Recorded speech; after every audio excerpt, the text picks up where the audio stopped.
Hello, everyone, and welcome to another episode of the Unauthorized Disclosure podcast. I'm Kevin Gastola. Unfortunately, my co host Rania Kalik is not able to join us. She's doing an event in Lebanon, but I'm very pleased to be joined for this week's episode by Sara Flounders, who is a longtime activist with the International Action Center. She's a co-director of the International Action Center, a organization that campaigns against U.S. militarism and imperialism, interventions around the world. And I'm having her to join us and to discuss the case of Alex Saab and the Free Alex Saab campaign. And they recently had a delegation trip to Cabo Verde in June, in early June, to to provide solidarity and support. So thank you for joining us for this discussion. Thank you. It's good to be here talking.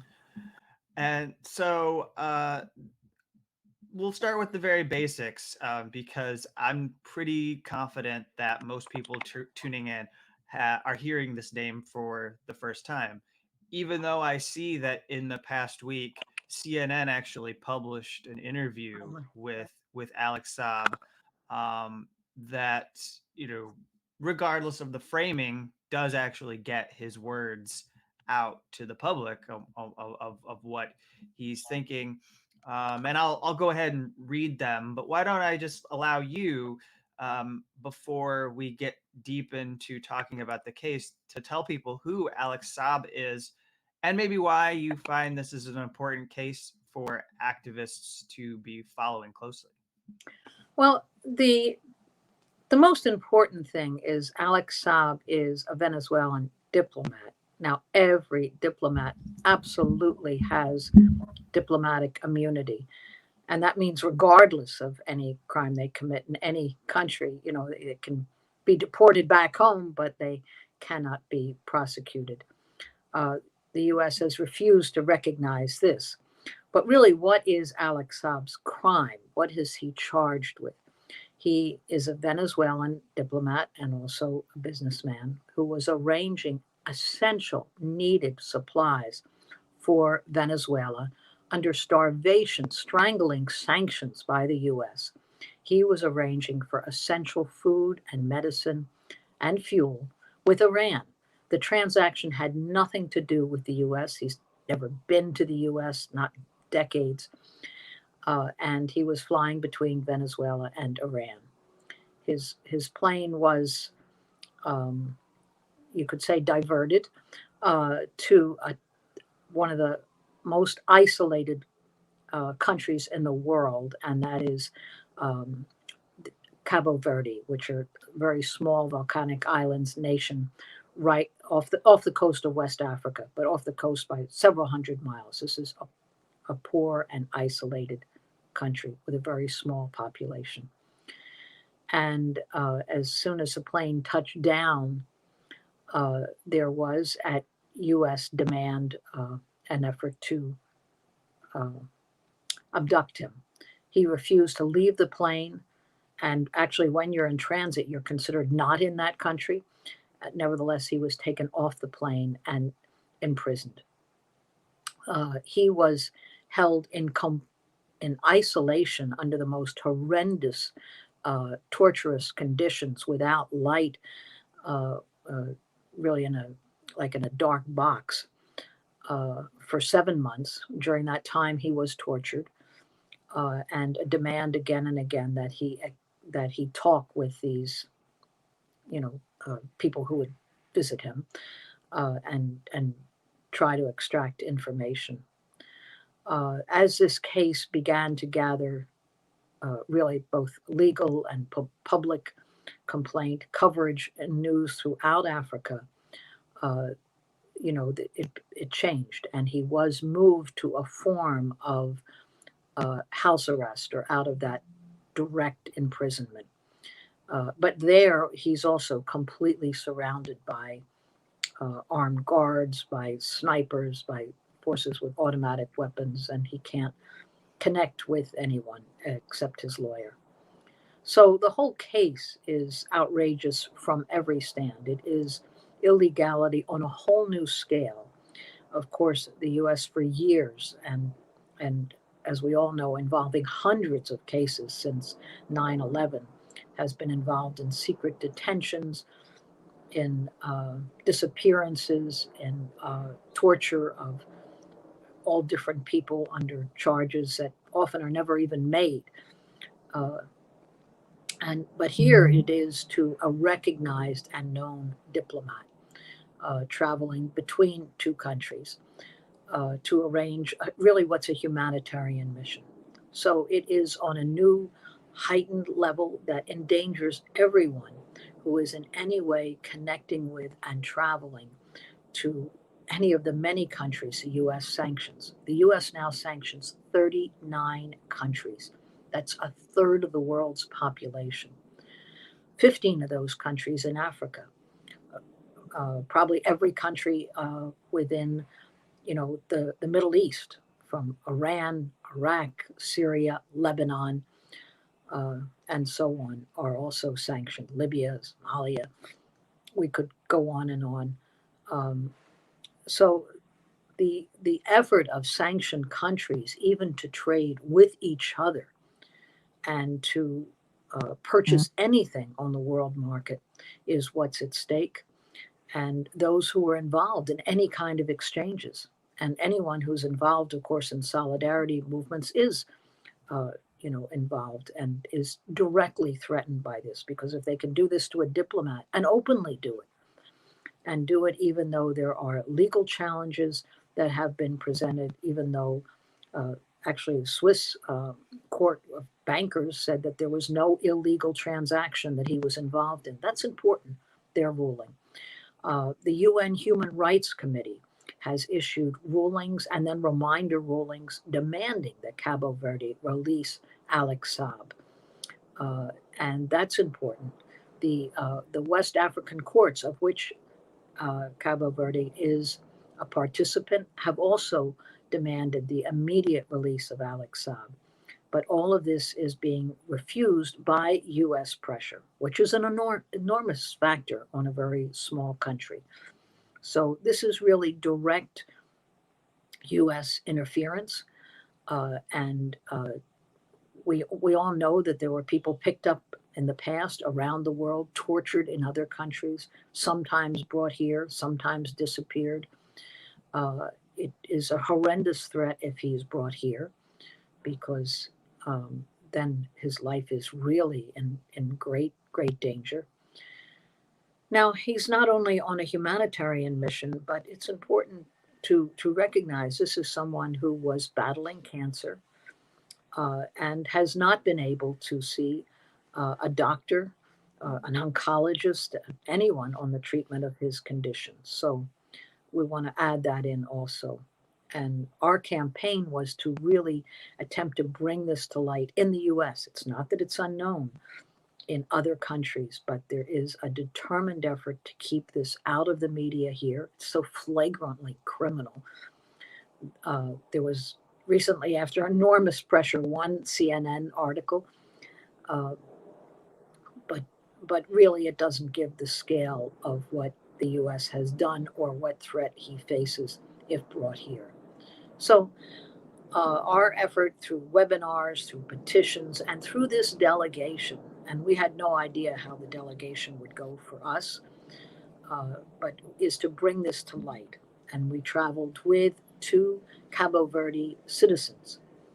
Uh, Cabo Verde, because it's so poor and isolated, more than half the population actually lives outside the country, for the most part in Boston and Rhode Island. It's just how migrant, you know, uh, travel to particular cities and areas is true for many countries. So we went with Bishop Philippe Texera, uh, and he is a Cabo Verde citizen who has really spent his life engaged in the Cabo Verde community in Boston in helping fight deportations, youth arrests, police abuse against the Cabo Verde community in the area. And so he knew many people in Cabo Verde, and traveling with him was extremely significant. We were able to meet with his legal team, Alex Saab's legal team. We did go to the address where he was being held. Of course, there were ranks of police with automatic weapons, fully masked, and snipers on the roof. And it was really to make the point and to expose that he is not. The government tried to say in one of the filings that he's just residing in a villa. Uh, that this is a complete fraud. So we also filed papers with the Supreme Court of Cabo Verde, a habeas corpus writ, really demanding that he be brought forward. And it's a way of cutting the lockdown. This was also ignored. So on every standard, this is completely illegal, and that's what we were attempting to really show: the illegality, the criminality, and to put pressure. And in the past 2 weeks, we've visited the Cabo Verde consulate in Boston, then the mission to the United Nations in New York, and then this past week, the Cabo Verde embassy in Washington, D.C., each time raising the petitions and the human rights ruling calling for the release. So that's sort of where we're at. This international petition has gathered thousands of signatures. This case is so well known, of course, in Venezuela, but that doesn't mean it's paid attention to here. All right. So just to make sure we're clear on all of the basics, because some of this, we know the cruelty that the U.S. government can engage in, but we're talking about the Venezuelan this food assistance program, right? And the effort to get food for Venezuelans through this particular program. Can you say anything about what this is, and uh, why is the U.S. trying to shut this program down, or why are they specifically trying to disrupt this? It's just the basic fact that this is something Nicolas Maduro is using to maintain his government, and we want to topple him, or what does this food assistance program represent for Venezuelans? Well, this food assistance program is it's so far ahead of anything that even exists here. It is a guaranteed food and essential supplies basket to every Venezuelan. It's called the CLAP program. It's distributed through neighborhoods, and it really provides essential food items and even basics like shampoo and soap and cooking oil and whatnot. And it was a way of combating the U.S. in trying to destroy the Venezuelan economy. Part of it was hyperinflation and astronomical rates for food. So being able to provide at least the basic supplies is, so important in a country like Venezuela that the U.S. is making every effort to overthrow. Uh, so that's what Alex Saab was involved in, and that is what the United States is directly targeting in a time of a COVID pandemic, at a time when you would think food and nutrition and vaccines, which are also every effort to shut this down in Venezuela. Venezuela was providing until the all-out U.S. effort to overturn, providing free medical assistance. You travel to Venezuela, it seemed every other block there were health clinics where, blood pressure and diabetes and basic childhood immunization was freely taken care of. I mean, quite an amazing program. Uh, but it was the U.S. aim is to strip the shelves bare so that there's nothing there, not even gauze pads. Uh, this is what the sanctions do. And they do it not only in Venezuela, although in Venezuela, some of the harshest, where any kind of supplies at all for the civilian population is what is being targeted in order to undercut support for the government. And in this, at the same time, to shut off the electricity, to shut off the ability to pump water. And very mountainous, even Caracas, very mountainous To get to so many neighborhoods, you need pumps, you need elevators, you need, mass transit. Uh, and all of that makes life very, very difficult. And you need to be able to bring food from the fields into the cities, also directly targeted by the sanctions, how to cut off diesel fuel, how to cut off cooking fuel. Uh, so when you think of what are sanctions doing and why they were so enraged that Venezuela was finding a workaround and finding direct forms of exchange with other countries, you understand why they would go to such extremes, even kidnapping a diplomat.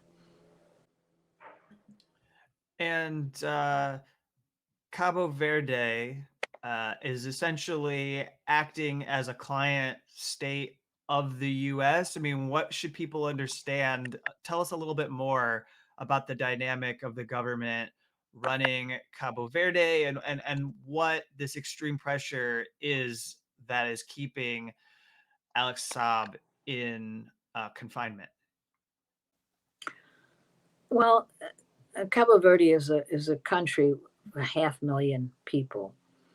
Um, the population there very small, very dependent on what has come recently of hotels and mainly oriented to European tourist beach hotels and whatnot. No real development of the economy, which has a great deal of possibility. But it's really how, as used against so many countries, and we can see this in the Caribbean and in many places. Uh, Instead, it's just uh, you know vacation bubbles for a wealthy population and even middle class vacationers, where those who are in the service industry are living in small homes without plumbing, literally cinder block homes without plumbing. Um, and so the population is one of the poorest in the world, and yet you will see, gorgeous, you know, uh, hotel resorts on the beaches. That's particularly true on the island of Sal, where Alex Saab is being held. There is no transportation even between the islands except by air. They're distanced from each other and from the coast of West Africa. So, this is, you can picture why the country is so vulnerable, although this has caused deep divisions because previously Cabo Verde had a reputation as being very democratic and open electoral system and whatnot.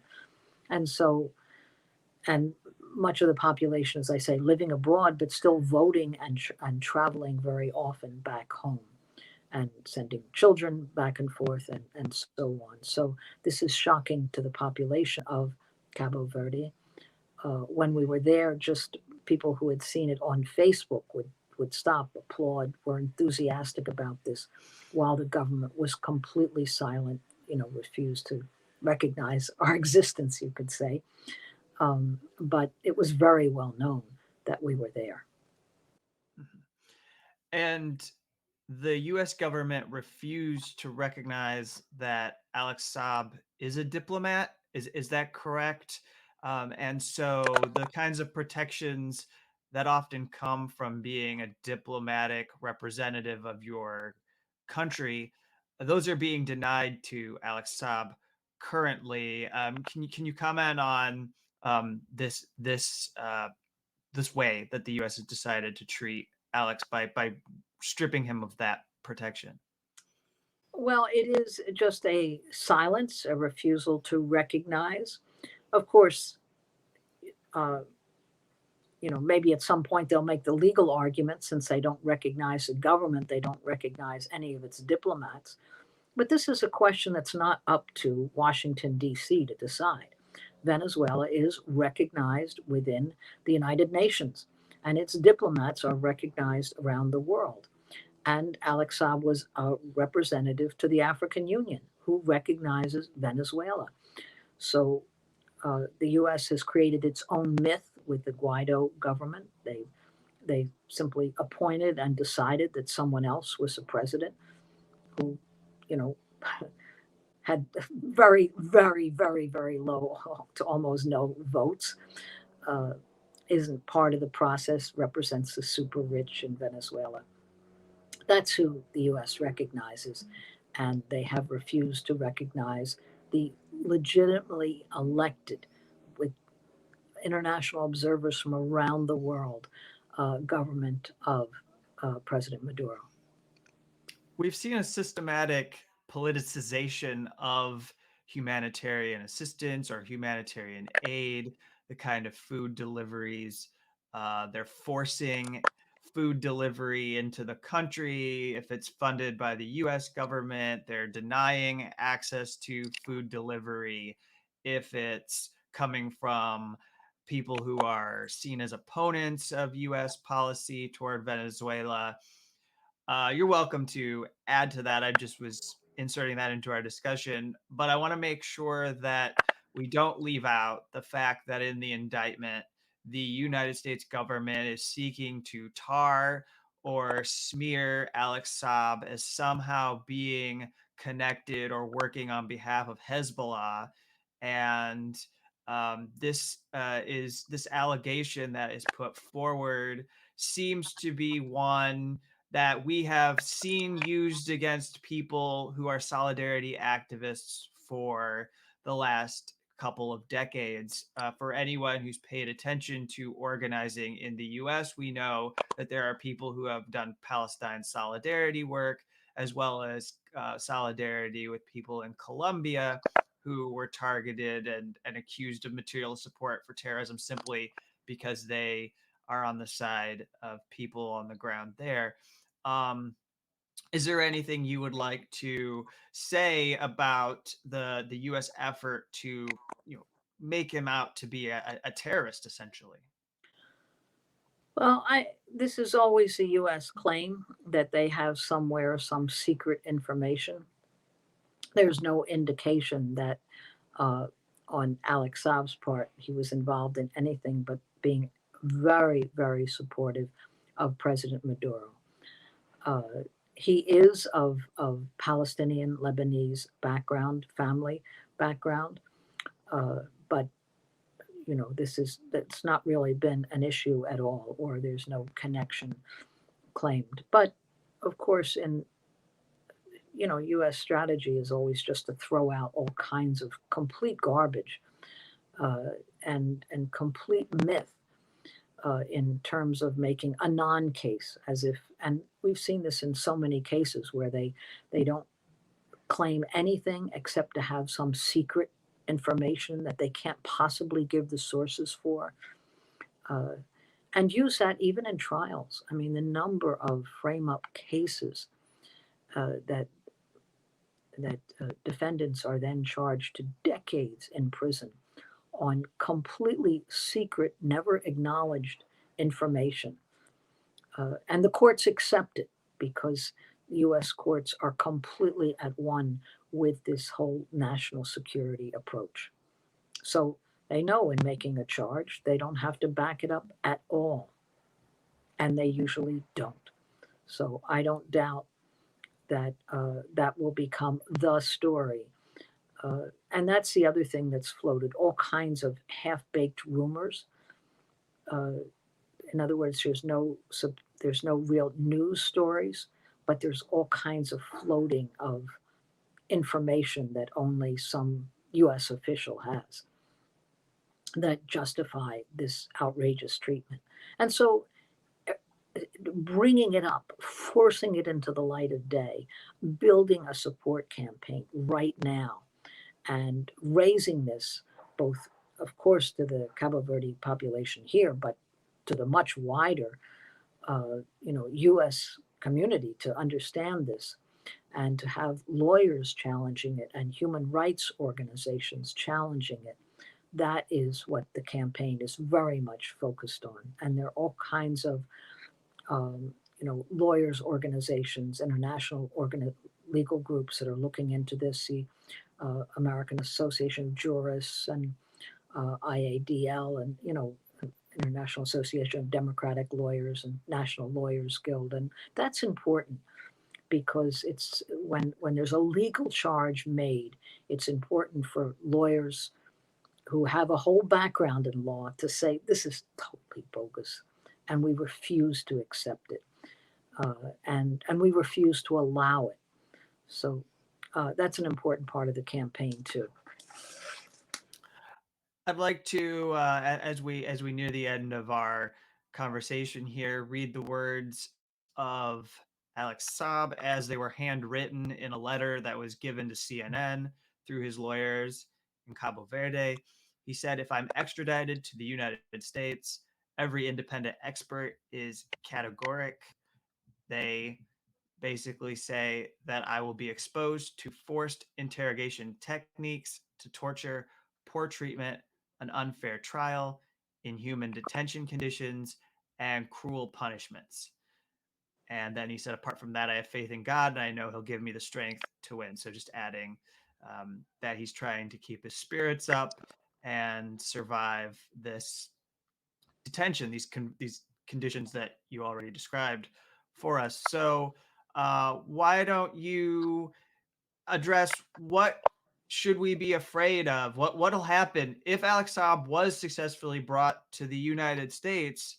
What is he looking at if he were to be put on trial here in the U.S.? Why should people be so concerned that he might actually make it to a U.S. courtroom?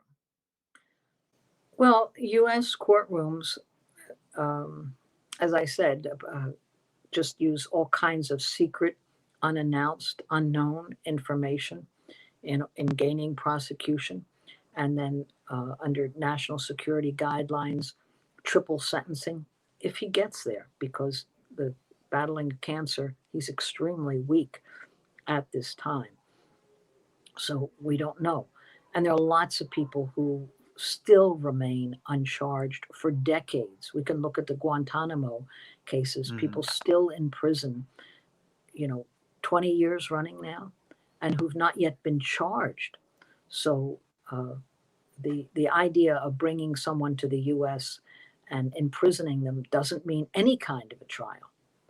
Uh, we can also look at all kinds of cases. I'm thinking of a case I was very involved in of Dr. Afia Siddiqui, where all sorts of secret and unknown evidence were used, and then an 89-year sentence uh, to a young mother of three children. So, and there's so many other cases we could look at, of course, that the U.S. is bringing around the world in terms of sanctions violations, and refusing this is extremely important. The idea also of challenging the Biden administration, who promised this would be different and promised to re-examine sanctions, Venezuela, Cuba, and we can see that that's not happening at all.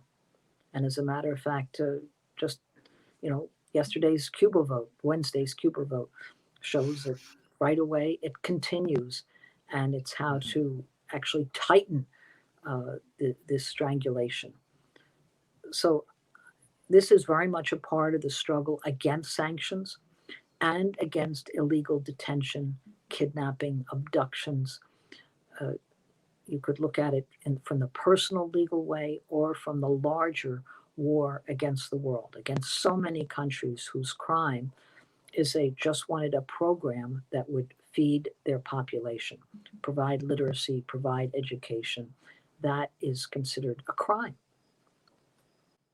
Yeah. I believe it was, I was just checking it here as you were answering, that when Donald Trump was president, this country was issuing new sanctions on average of 3 times a day beginning in 2017.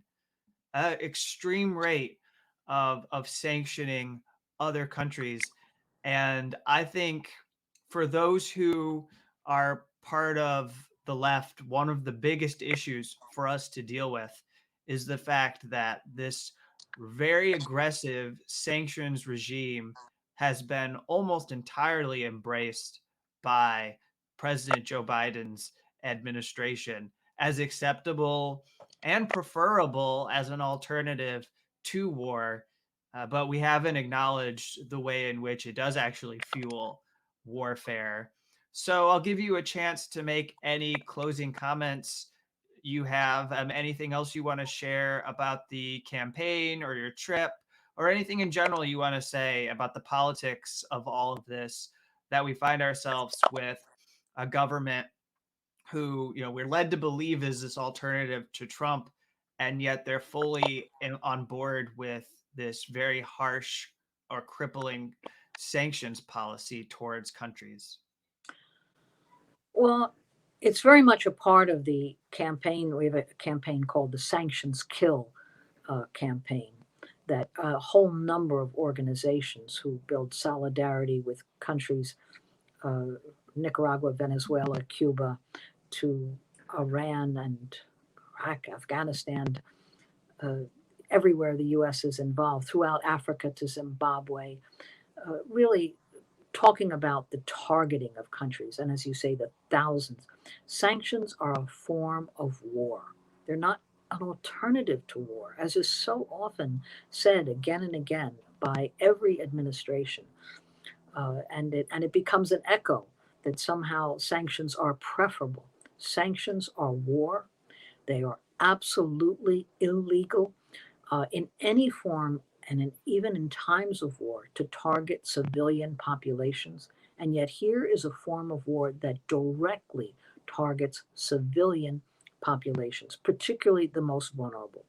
And that means children needing basic nutrition, seniors needing basic medical care. If you can't get heart meds or diabetes medications, so on, it's a death sentence.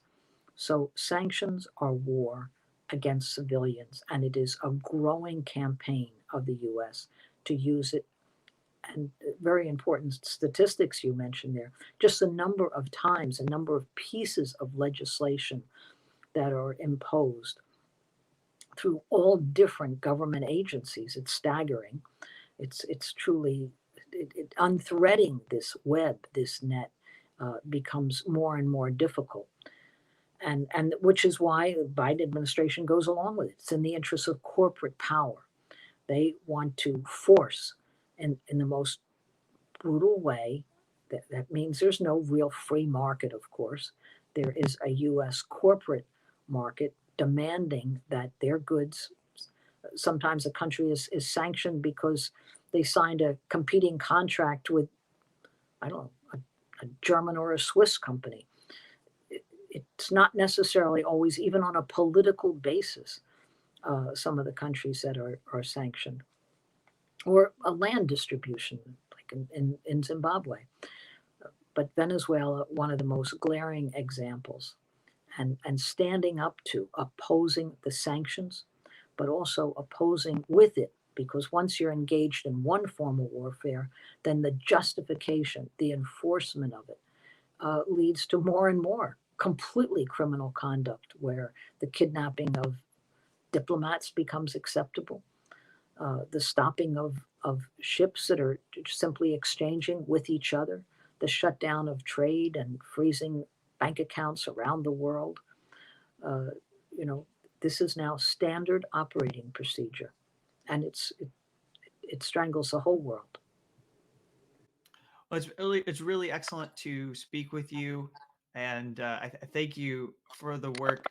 I'll note that some of your writing and some details about the organizing of the International Action Center can be found in articles at towardfreedom.org. Are there any other places you'd like to send people? Is there anything particular you think people, any place people should go in order to, support any of these campaigns you're talking about today?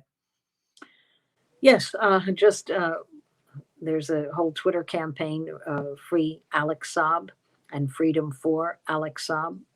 Very important. The wider we can get this out.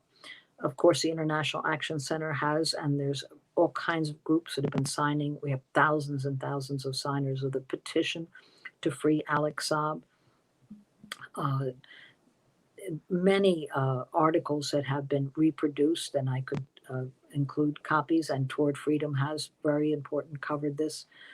The Alliance for Global Justice has helped set up a whole page which is covering it, very widely. So this is really a collaborative effort. The Orinoco Tribune has covered endless stories of Alex Saab, which is a Venezuelan English language website. Anyway, I think that's also what's important about this defense campaign, that it is a collective effort among a number of organizations, both posting stories and circulating the petition and mobilizing. We certainly hope Alex Saab won't be brought here, that we can prevail with the UN Human Rights Committee, with the courts of West Africa, of which Cabo Verde is a member, and with all of this, that this will succeed, but we don't know. It could change tomorrow. And All right. thank Well, you. it's This very good to program speak is to so you. important. Yes, it's very good to speak to you. And we'll push this out, and we'll hopefully have you on again later to give another update. And let's just hope, although I know sometimes this can be a fruitless thing to do, but let's just hope that when we talk to you again, it's because he's been freed, and we're talking about what the next step is to fight this sanctions policy that results in so many deaths. So thank you very much. Thank you. And then I'll sign off here and just say to everyone watching and listening to the Unauthorized Disclosure podcast, you can support our show by going to our Patreon page, which is patreon.com/unauthorized-dis. We're also Unauthorized Disclosure, or you can go to our Rockfin channel, which we're at rockfin.com/unauthorized-dis. And we'll be back soon with another show.